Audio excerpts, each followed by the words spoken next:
Okay, there we go. Okay, so this, can you see my screen? There we go. This is the screen that you are going to see. We are asking that all attendees please mute yourselves. This will help with the background noise to be eliminated so that we can hear presentations. This right here is the video button. Now we have a lot of participants and we are asking that all participants please turn off your video. This will help us with the broadband. And this is where you can ask questions. So this is the chat area. When you click the chat area, this is what you're going to see. You are able to chat with the hosts of this. But if you have any questions, whether it be Zoom logistics or questions for the speaker, you're going to go to the area, the down area that says questions for speakers, and you're going to click on that and then type in your questions. And I am actually on the other end of that, so I will be answering your questions. Questions are going to be answered after the speaker finishes during the Q&A period. If there is a lot of people who are attending this event, so if there are a lot of questions that are similar, we will blend these questions together. So I do apologize in advance if your exact question isn't answered. Okay, and then we just wanted to let folks know that this is where you can change your view. Now, you are going to click up here, it's going to say view. If you would like to see the gallery, which is just a thumbnail of all of the participants in a grid-like pattern, you can. If you don't want to see all of the participants, then you would click on speaker and it would show you the active speakers and their slides if they do have slides. And this is how you leave the workshop, this button right here. Throughout this presentation, you are going to be working with some really neat interactive polls. If you are attending the afternoon session, we're going to have some post-evaluation polls, and we ask that you stick around for those polls. They are incredibly important to us. Not only do they help us with the feedback for us for our program and how we did, but it also helps us with grant reporting as well as federal reporting. And lastly, if we were in person, we would have this poster up, but right now we're in an online climate, so I have to bring this to your attention. We just want to let you know that extension programs are federally funded. Our programs are open to everyone, and there's a USDA contact information if you would like. If you have any other questions, you can always email us at lwf@unr.edu. Now, I want to introduce you to our first facilitator. This is Christina Restaino. She is the Natural Resource Specialist and the Director of the Living with Fire program. Welcome, Christina. All right. Hello, everybody. Thanks for being here. I'm going to go ahead and get my screen shared here. So if you'd stop yours, Jamie. And then, yeah, we're just excited to have everybody here today. And I want to thank everybody that it was in the planning group. So we've got Jamie, who just spoke, and then also we've got Megan Kay, who also works for us at the Living with Fire program. She's our outreach coordinator, and she's done a lot to help folks get signed up and registered and all that. And then also to Marc Titus, who folks will be hearing from next, who is in charge of the Fire Adaptive Nevada program at NDF. So I just wanted to take a second to go over the agenda so that folks understand what the plan is today. Pretty soon here, we're going to hand the reins over to Marc Titus, who he'll be laying out kind of a new direction that we're going to be moving in Nevada with the Fire Adaptive Nevada program that is coordinated through the Nevada Division of Forestry. And then we will go straight into the keynote speaker, which we're very excited to have Jack Cohen here today. He works with U.S. Forest Service, and he's going to be giving us a great talk about talking about communities and how they can withstand the threat of of fire in those communities and steps that can be taken. And then we're going to move into a break. We want to honor folks having a break. Zoom can be an exhausting platform to be on all day. And so we just want to make sure that folks get that break in the morning. And then we're going to have a workshop in the morning, which we're really excited about. And then we will move into remarks from Senator Cortez Masto. She was supposed to speak at 9:20 today. So as you can see, there has been a change in the schedule. And so we hope folks will be able to stick around to have her speak at noon. She had to be available for a vote. And as we know, we really want folks in Congress coming together to make decisions about things right now for the tough things people are going through in this country. Then we will have lunch, and then we will go into a workshop in the afternoon, which we're also excited about, where we're going to learn more about how to really engage communities and get volunteers to help to really move some of these concepts towards actually creating communities that are fire adapted. And then we will wrap up for the day. So with that, I want to go into launching a few of the morning interactive polls. And so we're going to do this a little bit differently than we have in the past. If you guys have been at some of the Living with Fire events, we have used the polls in Zoom, but instead we're going to use this feature called menti.com. So you can do this either on a window in your browser, but if you don't want to disturb the Zoom on your computer, you can just use your phone, and it's really cool. So if everyone would just go on their phone to menti.com, and then it'll ask you for a code, and the code is 1861335. That code will be on all of the slides all day.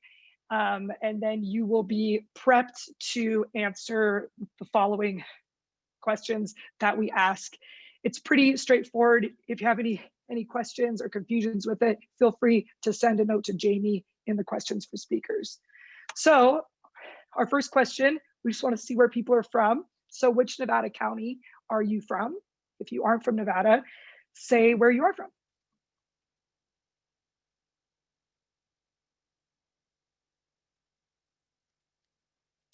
All right, we've got folks from Placer County, California. We've got folks at a lot of folks from Washoe County. That's showing up as the largest. Washoe and Humboldt, South Lake Tahoe, El Dorado, Carson City, White Pine, Eureka, Northern Virginia, I'm guessing is what that is. Very nice. Arizona, nice to have you guys here. Very cool. Got some folks from Colorado. Mono County. I know that you guys call it Mono, not Mono. Mono County, California. Lander, Humble, Elko. Very cool. All right, we're going to move to the next one. What is your job title or affiliation? So if you're a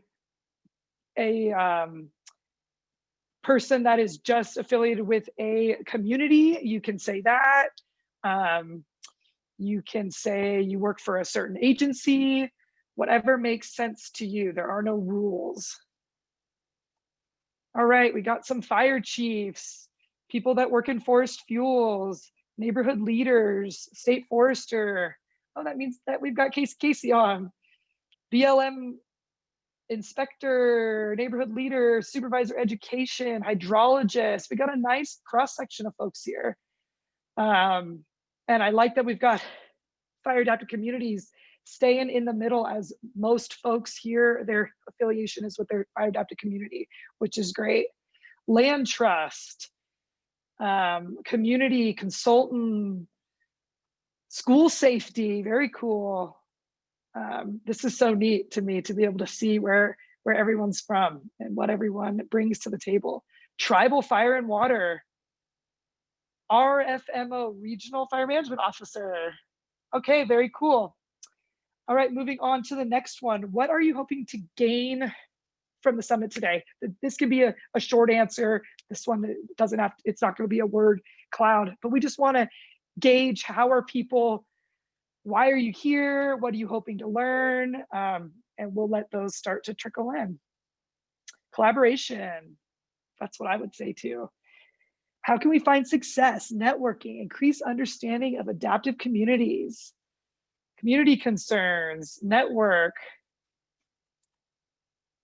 info on NNFAC, awesome technology.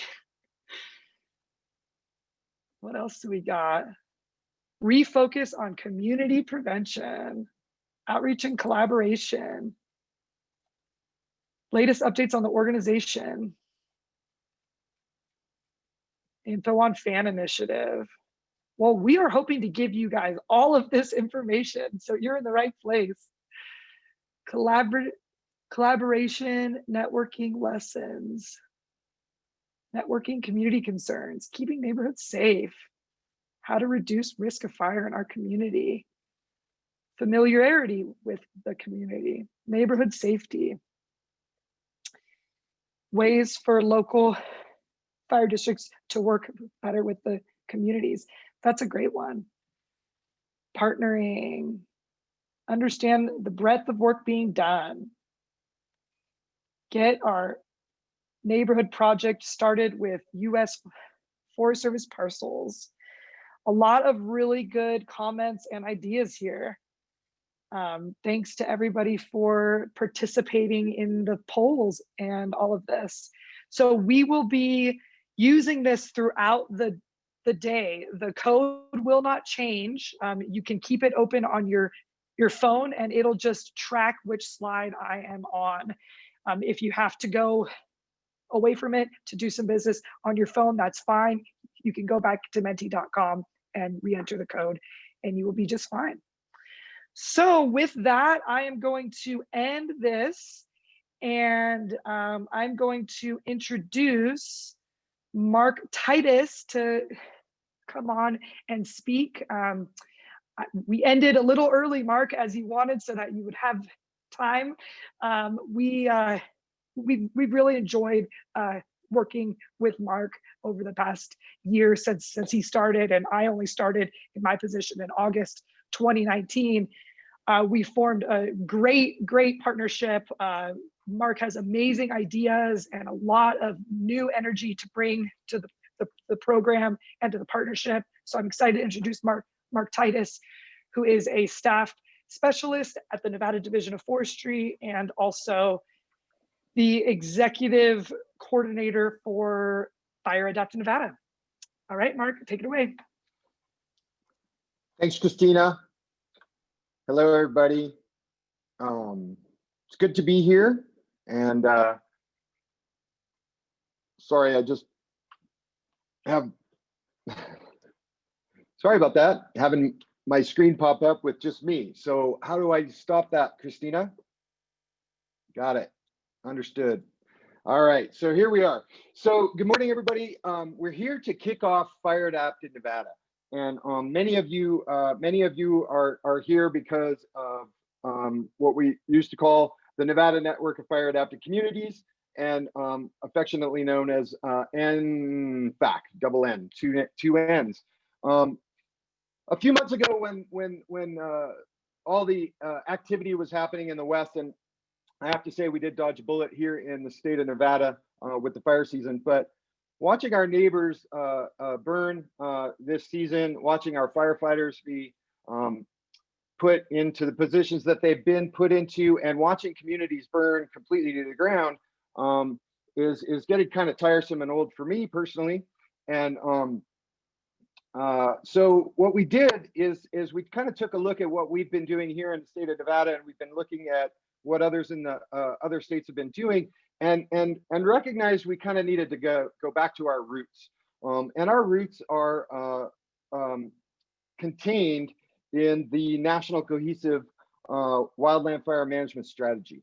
And so I just want to put this slide up for a moment, and I'm going to talk about the cohesive strategy and remind us and bring us all up to speed, perhaps putting us on the same sheet, Just a thumbs up from someone out there that you're seeing the fire adapted communities, resilient landscapes, safe and effective fire response on your screens. Jack, I can see you. Are you seeing what I'm seeing? It looks good, Mark. This is Megan. Copy that. Okay, thank you very much. So just so everybody is on the same sheet, we have a national cohesive wildland fire management strategy, of which Nevada is a part of. And that cohesive strategy has 3 pillars, of which fire adapted communities is one of those pillars.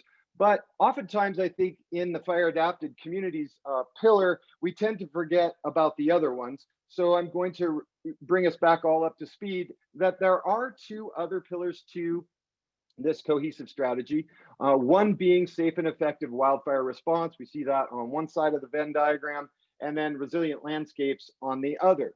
And what I want to bring our attention to today is that we on this call, we are in that fire adapted communities circle on this Venn diagram. We overlap with resilient landscapes. We overlap with safe and effective wildfire response.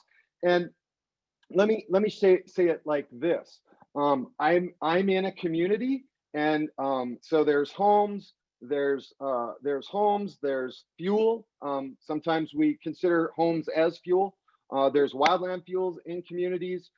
There's the outside of the community where we definitely see landscape fuel situations here in Nevada. And so what I want us to really understand is that if I am in the fire adapted community circle, pillar, what have you, what can I do within that pillar to support the other 2? And how can the other 2 pillars support me in the fire adapted communities circle or pillar?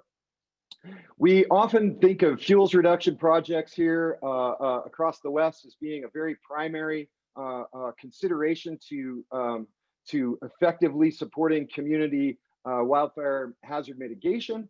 But I want to bring us back to the notion that that is in the resilient landscapes pillar. And so there are a tremendous amount of professionals working on resilient landscapes as they, let's say, depart from a community. A resilient landscape resides outside of the community per se and starts to encroach upon it as we get close to the community boundaries or that wildland urban interface mix.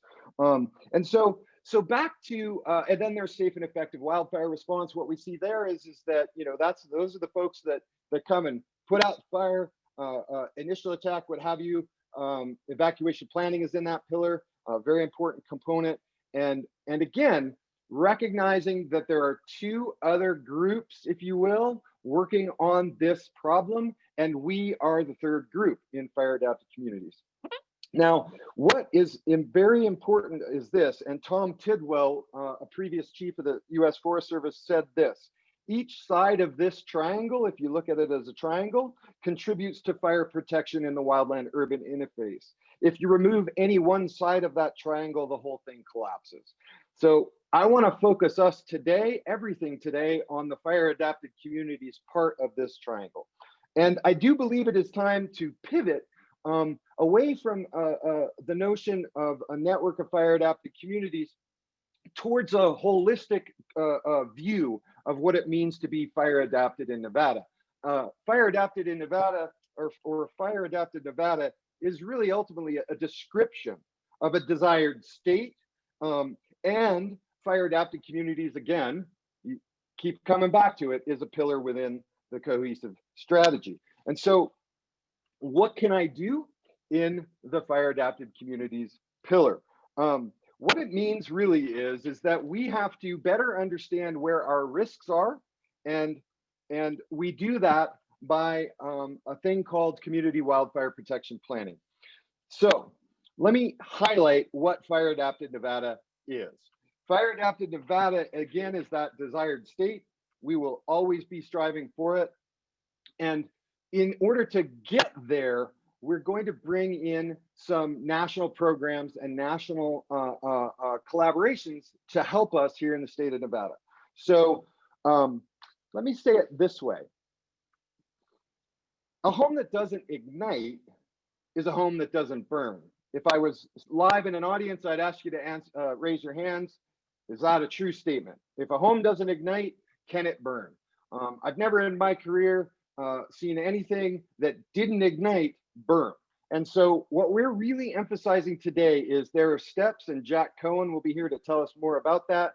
There are steps that we can do inside the community that set us up for success in terms of reducing structural ignitability.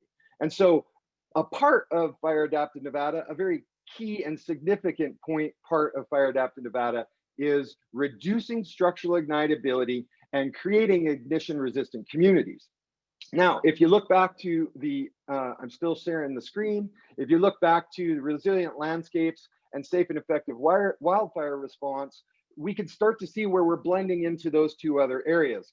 If we can, in the fire adapted communities pillar, create ignition resistant communities and ignition resistant structures, then we have the better potential to not have structures ignite during a wildland fire event. And if we don't have structures ignite during a wildland fire event, then we could reduce the potential for what Jack would call a wildland urban disaster.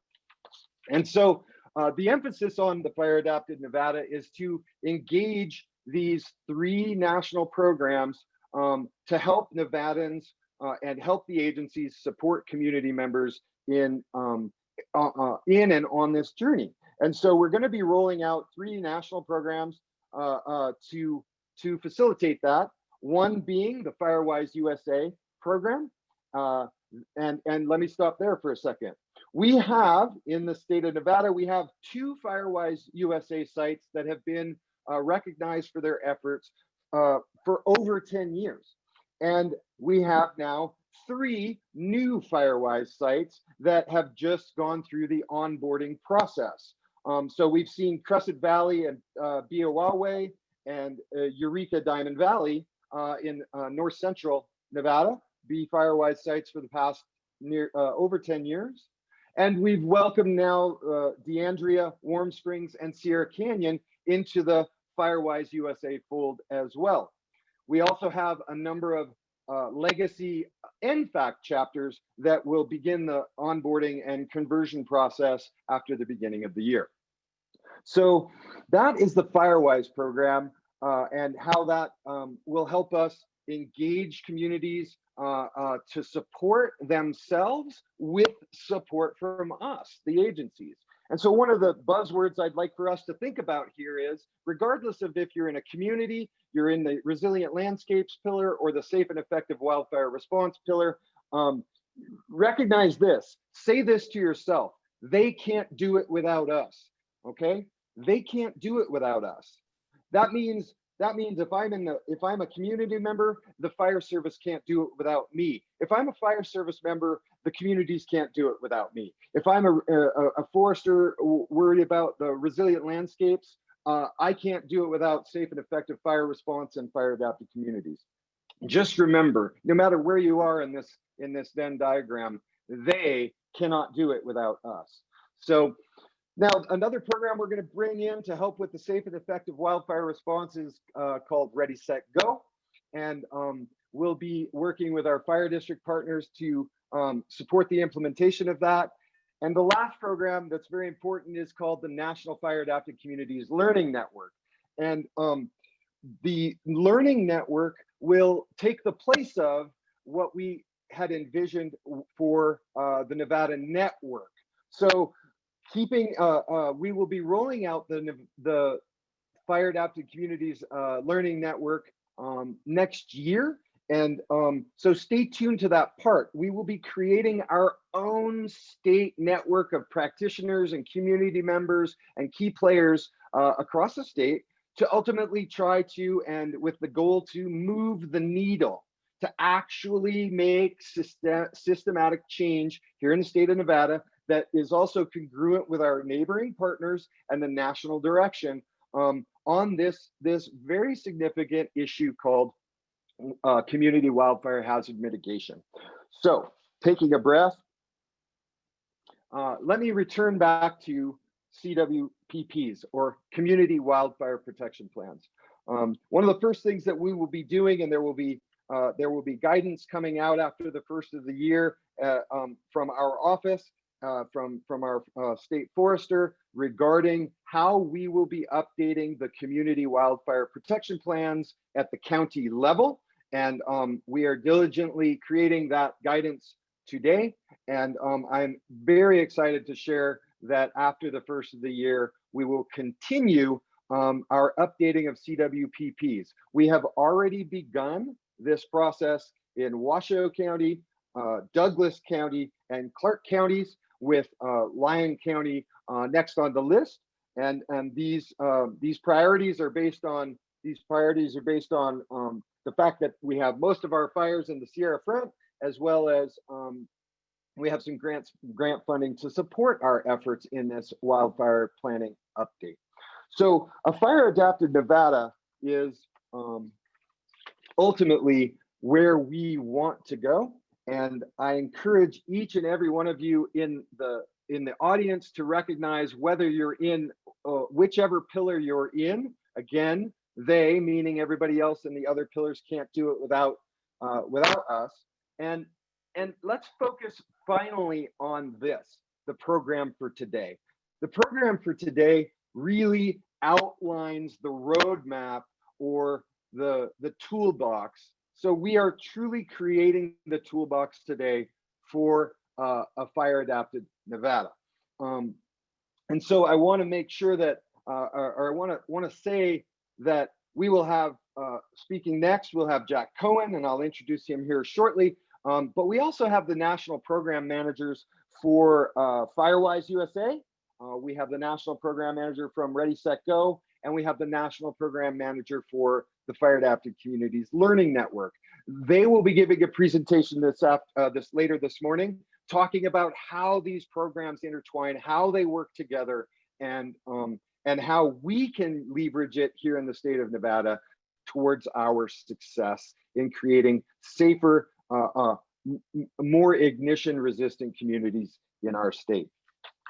So the important thing now to convey is the remainder of this morning's program is a step-by-step kind of approach, culminating this afternoon with the Fire Adapted Colorado Executive Director providing us really an overview of what she did in Colorado that has now spread to Montana, I believe Idaho, and a number of other Western states are following the model of what she calls the Community Ambassador program. And so this is what we're looking for today, is to help you folks out there in the audience build your toolbox to creating a fire adapted Nevada.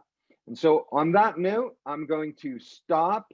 Christina is going to coalesce some questions. I suspect there'll be a few of them out there, and we can begin to answer those questions. The final thing I'm going to say right now, and I will repeat it several times today, if you are a fire adapted community in the fire adapted community pillar, if you're a homeowner, property owner that has property in the urban interface, and you're looking out there at the sage and the trees and the grass and the brush and the what have yous, then I ask you for today to turn around actually and stop looking out there for the time being and start to look at your own home, your own property, the actual structure itself, the first 5 feet, the 10 feet, the 30 to 100 feet around your structure, and focus your attention on that for today. Leave the resilient landscape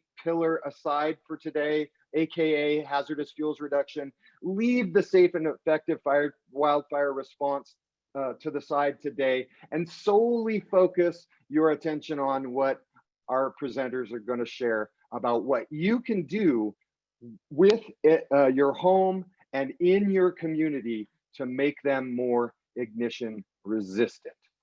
Christina, are there any questions? You're muted? Yeah, Mark, yep, let me get unmuted here. Can you hear me okay? Yes, it can. Yep, great. Okay, so one question, will local fire departments be given funds to help implement these programs? That is a very good question that I do not have the answer to.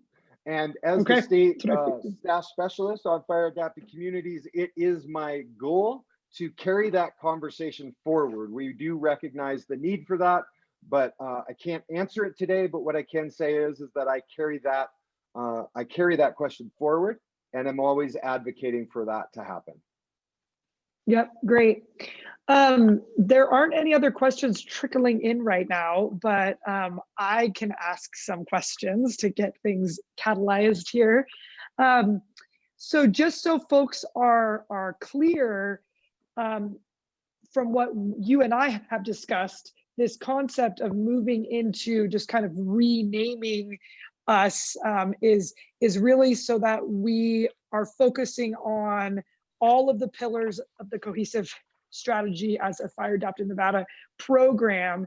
And really what we want is the communities to be really putting the work in as the fire adapted community kind of pillar on that triad, as we all work together with our partners to fulfill all three prongs of the cohesive strategy. And that is what Fire Adapted Nevada is all of us working together to fulfill all three of the tenets of the cohesive strategy. Yeah, Christina, thanks for asking that. I'm going to go back to sharing my screen for just a second and say it and point out this. If you notice up here in the fire adapted communities pillar here, it says human populations and communities are as prepared as possible to receive, respond to, and recover from wildfire. So that is the vision, if you will, for the fire adapted communities pillar. I'm not going to speak to the other two right now, but we want to, as of today and moving forward, we want to recognize that there is a national cohesive strategy that addresses two other pillars, that we in this group are generally speaking focused on the fire adapted communities pillar. And as we are in that pillar, our responsibility to the other pillars is to be sure that we're as prepared as possible to receive, respond to, and recover from a wildland fire. And when we say receive, that's where I'm saying, if we have ignition resistant communities and have addressed structural ignitability inside the communities, then we are doing our jobs inside the community pillar and supporting the other two as they support us as they do their work. Does that make sense? Great. Yep. Cool. We've got two more that came in. How have tribes engaged? Let me restart. How have tribes engaged and been invited to participate in these initiatives? Cultural burning, prescribed fire, wildland fire. Truthfully, I'm 9-10 months to the division and 9-10 months to the state of Nevada, and I can't answer that for the past. But what I can say is that our goal moving into the future is to engage actual tribal governments as well as our federal partner, the Bureau of Indian Affairs. But our intention is to start to move into tribal governments and engage with them so that they are a part of the solution and sit at the table. We will do this through the process of community wildfire protection planning, which one of the main tenets of that process is collaboration. So if anybody Marc, if there's anybody out there that is from a tribal government or from a tribe here in the state of Nevada, please leave some contact information in the chat or ensure that I have a way of reaching you. Yep. And in October 2019, there was the shared stewardship meetings, and all of the agencies in the state as well as a tribal representative signed the shared stewardship agreement together, which is adopting the practices of the national cohesive strategy for the state of Nevada. So I know at a minimum that the tribes were brought in at the executive level to sign on to that together. And I know that that was a very intentional process. Okay, we've Any got more time questions, for, Christina? yep, there are a few more rolling in here. Okay, we've gone through Fire Safe Council, and in fact, now FAN. My community will yawn when hearing about this. What can I tell them to cause some excitement? This is a great question. How about after this, after today, you give me a call and we'll pick up whoever answered that, asked that question. Give me a call and we'll game that out together. But I understand the gist of the question, and the reality is that and we'll really hear it in the science component of this talk. This is an evolutionary kind of process, and we're constantly learning as we go. And we tend to try something. If it doesn't work, we try something new.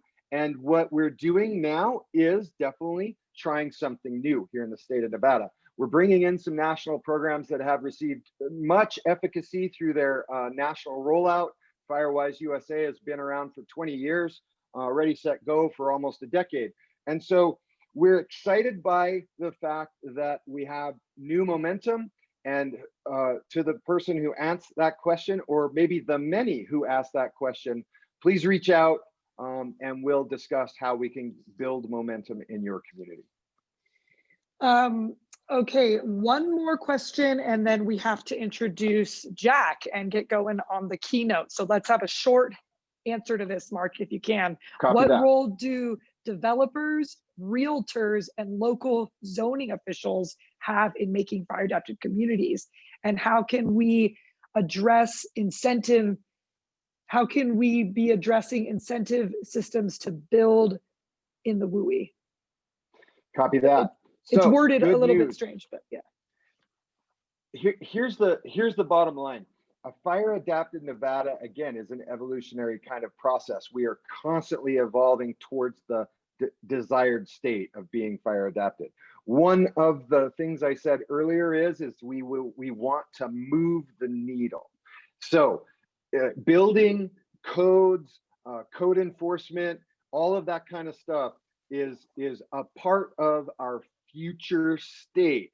And as we move into next year, and as we coalesce our coordinating group, our multi-agency coordinating group, we will be tackling major issues like that. Zoning and code, there is a thing called the International WUI Code, and parts of it have been adopted here in the state of Nevada. But as we continue these conversations, we're going to look at how we can address the question itself. But there are mechanisms to do it, but we have to do this together. And again, I want to close out by saying, remember this, no matter where you are on that Venn diagram, just remember, anybody else can't do it without us, the group I'm in.